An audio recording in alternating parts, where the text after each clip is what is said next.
When I think of AI first and using that terminology, I still think like for customers to be successful, they need a solid set of people and process. And AI makes things go faster, but you don't want to make the wrong processes and things happen faster. So I think if you start from a human standpoint, you're catalyzing the outcomes that humans want. I don't think we should be looking at catalyzing outcomes that humans don't want.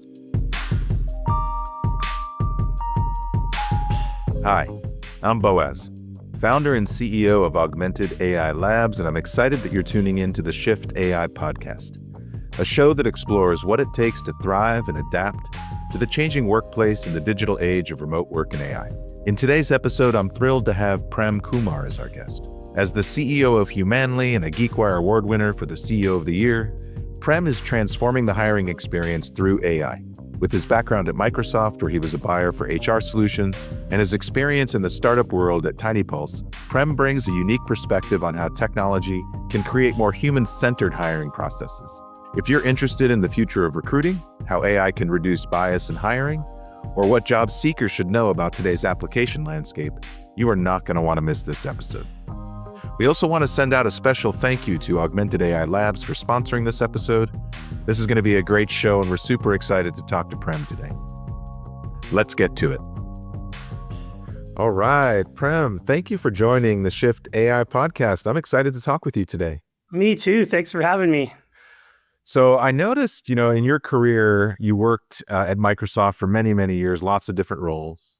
And then you worked for one of my friends, David New, at TINYpulse and had a leadership role there. Would love to hear more about that. But now you're the CEO of Humanly and doing some very, very interesting things in the HR and AI space.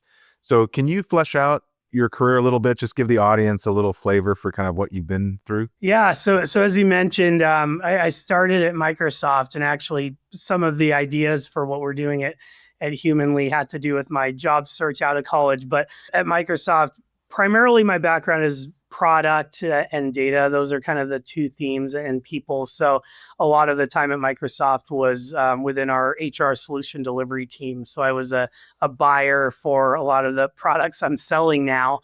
Yeah, learned a lot of great mentors. It was a good experience there.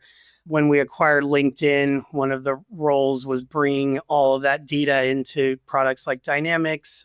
I then left to start joining the startup world, and I'm really excited by where the Seattle tech ecosystem is going, particularly on the startup side. Worked with David and got to learn a bunch of different things. I think Microsoft, I was working on something very small, but we had lots of users. But then as I go to the startup world, you're wearing lots of hats. Maybe not each feature is impacting as many users, but at this point it would be hard to go back. I love what we're doing in startup land. And then we started Humanly about 4.5 years ago. I also didn't mention, but I saw that you won a GeekWire Award for CEO of the Year. Tell me about that. Yeah. And GeekWire is a great part of our ecosystem. I've been reading, actually, I found out about TINYpulse as a company when I was leaving Microsoft because I read an article in GeekWire about them. So nice. I love having that community. And it's always fun to be one of the finalists and get up on stage. A lot of the other 4 were just as deserving, but it's fun to have that hardware that I can put in the office. Yeah, it's good exposure, a lot of fun. It's great. Yep. Well, tell us a little bit about Humanly and the new company. There's a lot of people that listen to this show that are looking for work in the AI space, and the process that folks have to go through to find jobs these days is challenging. And so you guys are getting right into the middle of it. Talk a little bit about what you're doing and how you're doing it. Yeah, I mean, I'll start from a candidate standpoint. And, when I was applying to roles out of college, I went to the University of Washington. I was surprised at just spent so much time on my resume and not hearing back from anyone, right? So it's pretty crazy if you think about it. We're asked as job candidates to deduce our life's experience to a piece of paper, only to have a 5% chance, at least in these entry to mid-level roles, of a human looking at it if you're one of the 5%, they spend about 7 seconds looking at your resume. So clearly there's a problem, and there's a lot of money, about 7 billion we estimate is being spent in this kind of processing of high volume candidates. So not working on either side. So really our way of solving for that, Humanly, we're specifically selling to companies that are hiring in high volume.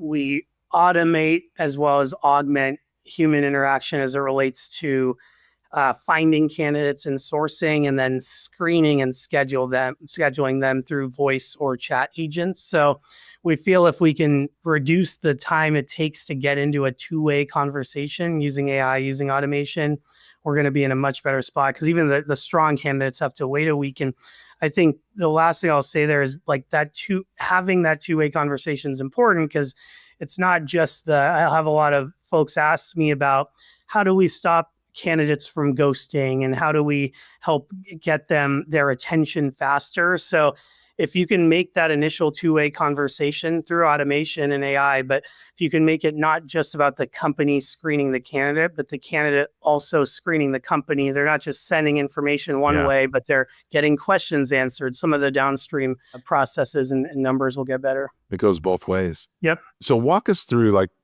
pretend that you are a candidate and you are going and trying to get a role somewhere. So talk about the process of doing that, and then where you slide in, where you fit into that process. Yeah, so I'm glad you asked me that. So there's what we're doing right now, and then where we're going. So right now you just apply in all the same ways you'd ordinarily apply. So through LinkedIn, through a job site. But what happens next? So instead of then waiting a week on average for a phone screen with a recruiting coordinator, or if you're not a good fit, not hearing anything, or getting a kind of automated response, and usually how they're deciding who doesn't get to the next step, very keyword based. A lot of the applicant tracking systems are looking at keywords. But in our process, everyone gets into a two-way conversation within 24 hours. So let's say you apply, you find a job on Indeed, you apply, you then get an automated email right away with a link that says, "Hey, Boaz, thank you for your interest. Are you ready to jump into a screen?" Which is either going to be a chat or voice. It can happen over the phone or the web. And you're able to ask questions. You're also getting screened, and then you're scheduled. So that's kind of right now. And what we're trying to do next is, we want an outcome for every candidate. That might not be getting the job, but it might be other suggested jobs or more feedback. So the next kind of phase for us is building more tooling to add value to job candidates. It's really interesting. So, early on, when we first started Augmented AI Labs, we had a project where we were doing some screening of resumes for a client of ours. And this is very, very early. This is months after ChatGPT came out, kind of in the early days. And we would present that work to folks, and bias was one of the first questions that they asked. How do you address that? Because I'm sure that comes up for you all the time. And, it's been a long time since we did that project, so things have changed quite a bit, of course, in AI years. But how are you addressing that now? Yeah, and it's very important. And there's companies, which I won't name, but this is public info, that have been sued for looking at things like eye contact in a video interview to assume confidence of a job candidate. If you are sight impaired, or if you have different kind of styles around how you make eye contact, you're going to be at a disadvantage. So right now, and humans doing it right now, because we're talking about such high volume, folks are using bias as a shortcut to not have to talk to everyone, which is not how it should be. We feel you should talk to everyone. So one way we can improve the bias side is just increasing the net, so you can talk to everyone that applies and not use a few things on the resume to decide who you talk to. I think every company in AI right now should be audited by a third party. So we do have a third party auditor, FairNow, that will let us know if there's bias in the system. Another thing that's and the other piece is standardization. So you don't want to have one interview with one person. Our data, so in addition to the automating the piece, we also show up in Zoom interviews. We found that if you are a recruiter in Seattle and you're talking to a candidate in Seattle, you'll spend about 2.5 minutes more on small talk, maybe talking about the Seahawks, the Mariners, and you have a higher sentiment towards them before you even started the interview. So that's one thing. Another example with a customer, you can't change what you don't measure, and you can now measure everything. So in these Zoom interviews, we found with another customer, horribly, junior female candidates were getting 12 minutes less to speak consistently in a 45-minute Zoom interview. So I think tools like ours can help you standardize initial interactions, have that interaction happen to everyone, so a wider net, but they can also help you measure how you're showing up. But last thing I'll say, just because very exciting topic for me. I noticed I had some bias in when I was using our tool, in the sense that I speak too quickly. So when I'm speaking at over 150 words per minute to a job candidate, particularly if English is a second language,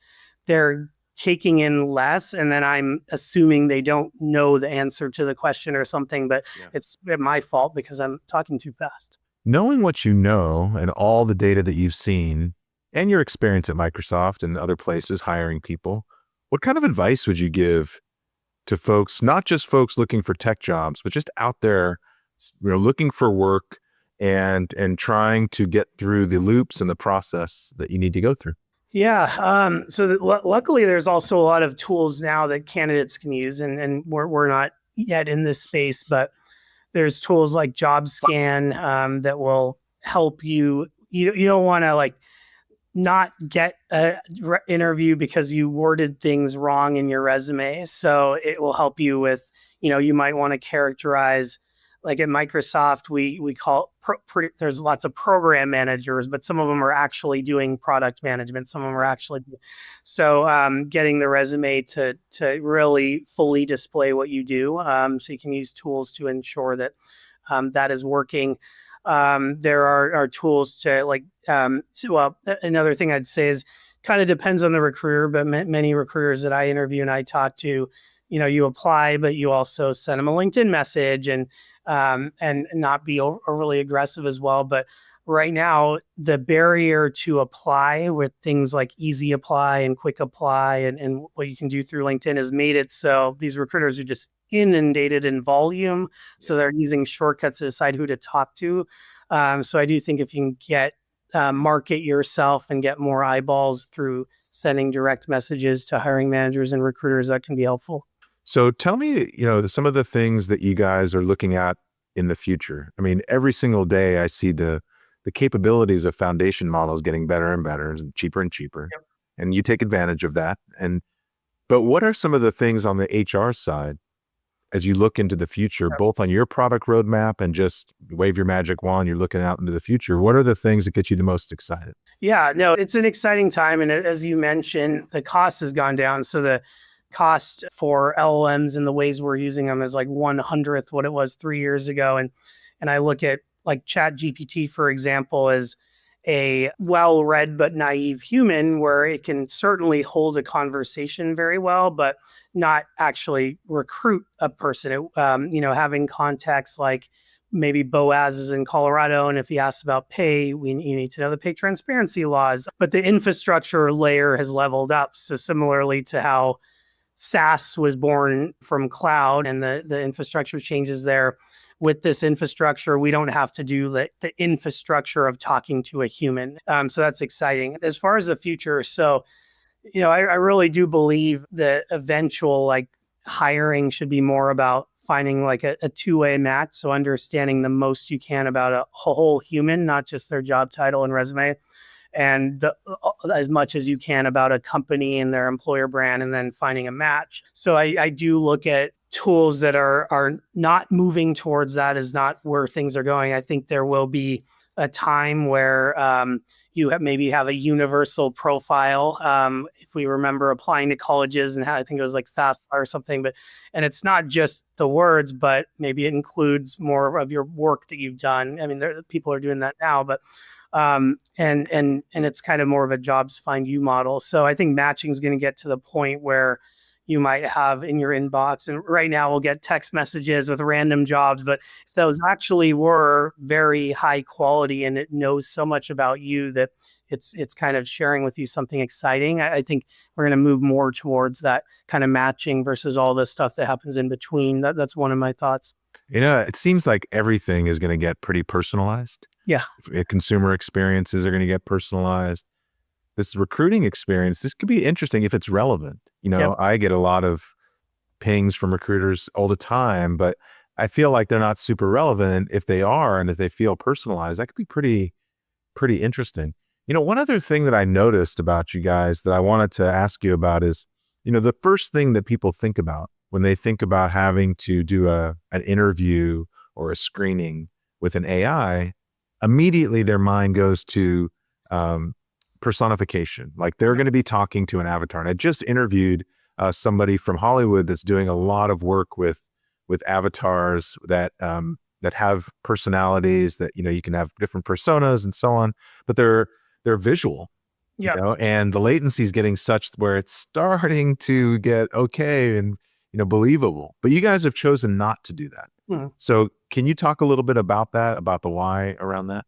Yeah, it's definitely been intentional. And I will start by saying I think there's a lot of great use cases for personification and use of avatars. For us, it was just really important for the user to know. I'm talking to technology now. I'm talking to a human now. So even subtle things like not giving our chatbot a name. We've seen some pitch decks where people are measuring 80% of people thought they were talking to a human. So we're not like, I don't think like tricking people is the metric, but there are qualities that humans have that if pushed through AI can be useful. So generally that's the stance we've taken in terms of branding and how you engage. There's an interesting company in Seattle. I'm totally blanking on their name right now, Empathic. So that measures empathy and things like synchrony. And it's quite interesting to see, like you can actually, in some cases, produce better empathy with a piece of AI than with a human, but not always. So I really do think knowing the time and place where you're using human versus AI and creating a distinction between the two at least has built trust. And this really is like the first time since cloud computing I've seen enterprise grade technology like AI where, according to Tidio, 83% of people want to use it, but only 27% fully trust it. So if we're already a startup, there's a trust barrier. Trust issue, yeah. And you're working on a new technology. So that was kind of why we went that way from a trust standpoint. And now, before we dive deeper, I want to take a quick moment and tell you a little bit about one of our podcast partners. As a listener of this show, I know you're trying to stay on top of all things AI and tech, which is why you have to check out the amazing GeekWire podcast, produced by GeekWire and hosted by Todd Bishop. It's a treasure of insights featuring industry leaders and the latest tech trends that are shaping our world, and the perfect companion podcast to Shift AI. GeekWire podcast is where technology meets curiosity and covers the world of technology, startups, and geek culture. Expand your tech horizons and join the conversation. Tune into the GeekWire podcast today, a perfect complement to our own discussions here. Don't miss out. Follow the GeekWire podcast on Apple Podcast, Spotify, or your favorite listening app. Before we go further with the interview, I want to tell you about one of our podcast sponsors, Augmented AI Labs, and how they're transforming businesses through intelligent AI solutions. Augmented AI Labs specializes in helping organizations unlock their potential with Gen AI, starting with your most valuable asset, your business knowledge. Their comprehensive process begins by identifying critical workflow challenges and knowledge needs, then building custom solutions that make your company's expertise instantly accessible. The Augmented AI Labs team combines fine-tuning and retrieval methods to ensure your AI solutions truly understand your business context. They thoroughly test and validate each solution, ensuring it delivers measurable value before creating a detailed technical blueprint for deployment. The real beauty of partnering with Augmented AI Labs is that they don't just stop at strategy. They build, deploy, and manage these solutions for you, continuously improving your knowledge systems while you focus on what you do best. If you're ready to transform how your organization leverages AI and knowledge, visit augmentedAIlabs.com and click on the Contact Us button. That's augmentedAIlabs.com. Now back to the episode. This show, as much as it is about AI, it's also about the future of work. And you're in the work business, you're in the HR business. And I ask this question a lot to people, and I get a pretty canned answer about what the future of work is going to look like and how all of us are not going to have to do the work that we hate, and all of us are going to be able to do the work that we love. And I've heard that answer so many times now. When asked, will people lose their jobs? The answer is, well, people that don't know how to use AI will lose their jobs, right? Like that. Those are the pretty canned answers. Mm-hmm. I want to know what you think about the future of work and about the way that it's going to change for people. I mean, right now they're out there hunting for jobs. Those jobs might not be there in the future. What's going to happen in your mind, knowing what you know about the power of large language models? Yeah, no, there's a lot of interesting conversations I've had over coffee here. Avi Ginsberg posted on LinkedIn a few days ago. I think it said that if your job can be done remotely, 100% remotely, it might be replaced. Well, he thinks it will be replaced by AI, and I generally agree with his line of thinking. So I think the roles we have will change. So the future role of a CHRO, head of people, will be one where you're managing a workforce that includes both human intelligence and artificial intelligence. And I think we need to look at these things holistically, where AI certainly can help make things, like any technology, can make things happen faster and more efficiently. It can also make bad things happen more efficiently, bad and faster. So I do think a lot of this starts with the people in the process. But in that CHRO example, you're kind of like, if you're asking AI to do a human job, it can't just save you time. So if I'm replacing my EA with AI, do I have someone here to greet people when they come in? We need to ask questions like, is your AI a culture ad? Is it actually helping with your culture or not? But I do see a workforce that is managed by HR and then some elements by a CIO, where you kind of now have these agents in the workforce, which is beginning to happen. We do have a few we're using. I think that is one dynamic that's going to change. And then, yeah, I know it is. Well, I agree with the canned statement that like recruiters using AI will replace those who don't. I think what I think will happen is it's going to raise the bar in terms of a recruiter is going to have a little better understanding of, and some recruiters do, don't get me wrong, but have a better grasp on technology and be a little more technical. I also see the roles of like PM and engineering kind of collapsing into one, where you might not be doing as much of the day-to-day coding as much as an engineer, but so you're going to have to understand the customer better, but you're still going to have to manage these things. So kind of a long-winded set of ideas there.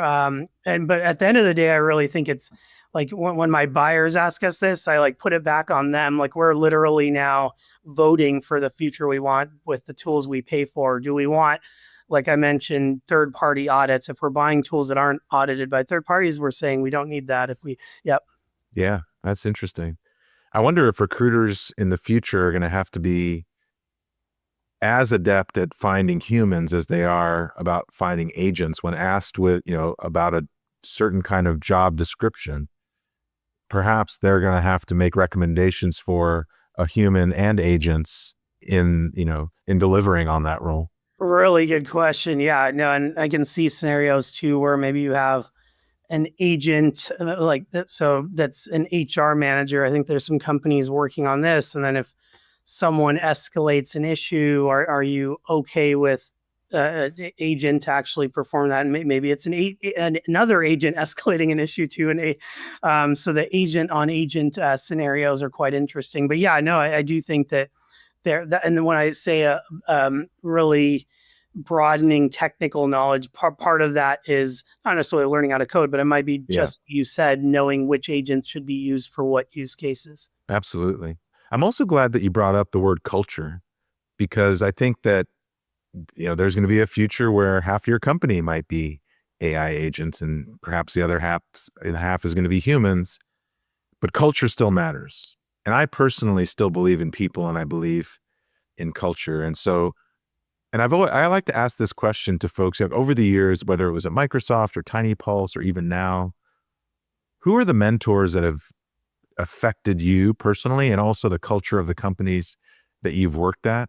And, as you think about that, who comes to mind? So I generally will have a lot of folks that a lot of what I learn and do and it is based on stuff, people I respect. And so generally a broad range depending on the topic. On the culture side, I've spent quite a bit of time with one of our advisors, Lisa Brummel. She's taught me a lot. David New, who you mentioned. So the TINYpulse was focused on culture and employee engagement. Several other, like Ambika Singh at Armoire is another one. So the list goes, and then like folks that we mentioned that are great for the Seattle ecosystem, like yourself, like Avial. So really a smattering, but culture specifically, I think one thing I learned at TINYpulse is, culture of old was kind of like software of old. Old cultures, you bring in a leader and you install it once. Mm-hmm. But now it's more like SaaS software. You're continually iterating based on customer feedback. Your customers being your employees now. So that process of building an iterative culture, David was definitely taught me a lot, and our TINYpulse customers as well. Yeah, absolutely. Well, I always like to finish the show with the same question, which is, when you think about the future of work or you think about AI in the future, what are 2 words that you would use to describe it? And then you can elaborate. Yeah, so I guess this is kind of maybe a one phrase, but I was going to say human first. Let me know if that counts as 2 words. No, I think that's good. Human first. Yeah, tell me more. 2 words technically. Yeah. Yeah. No, I mean, I know there's certainly a big push right now around AI adoption. We're certainly part of that. But when I think of AI first, and using that terminology, I still think like for our customers, like I'll use our scenario, for our customers to be successful, they need a solid set of people and process. And AI, like I said, makes things go faster, but you don't want to make the wrong processes and things happen faster. So I think if you start from a human standpoint, you're catalyzing the outcomes that humans want. I don't think we should be looking at catalyzing outcomes that humans don't want. So I think it should start with that. So hence our name, Humanly. So that's definitely the future that I want to live on, instead of one that is owned by robots. Well, I share that sentiment, and I also want to figure out, I want to talk to more people that understand what the values and what the roles of humans are going to be in a future where much of the work can be done by machines. Mm-hmm. And I know it's a little scary to think about. It makes us feel, a little bit useless, but in some ways, I think it's going to generate new ideas about what we are really good at and what we do bring to the table. And so I'm excited about the work that you're doing. I'm excited to follow how things go. And I think it's going to evolve, way past just doing AI interviews. I feel like, the focus on human potential is going to turn into all sorts of interesting things. Thank you. I'm excited as well. Well, I really appreciate having you on the show. It's fun to talk to you, and I'm excited to follow you. If there's people out there that want to get in touch, are you looking for folks right now? Are you hiring? Yeah. And we're going to be doing a little bit more soon here. Sales, product engineering, customer success. Shoot me an email, prem@humanly.io. You can also look me up on LinkedIn. Awesome. Prem, thank you so much for being on the Shift AI podcast, and I'm excited for your journey. Thank you. That's a wrap. Thanks for tuning in. Such a pleasure to have Prem as our guest on today's episode. His insights into how AI can make the hiring process more human-centered and create better experiences for both candidates and companies gives us a glimpse into the future of work. From the challenges job seekers face to his vision of a human-first approach to AI, Prem's perspective shows how technology can enhance rather than replace meaningful human connections. If you want to learn more about Humanly's innovative work in AI-powered recruiting, or explore opportunities to join their growing team, you can reach out to Prem directly at prem@humanly.io. I continue to be amazed by the guests we've had on the show, and I'm excited about the ones joining us in the near future. I truly appreciate you spending your time with us. Thank you for listening to the episode, and don't forget to subscribe to the Shift AI podcast for more exciting interviews in the Augmented Edge newsletter for updates on how AI can help you scale your business. The Shift AI podcast is syndicated by GeekWire, and we're grateful to have the show sponsored by Augmented AI Labs. Our theme music was created by Dave Angel.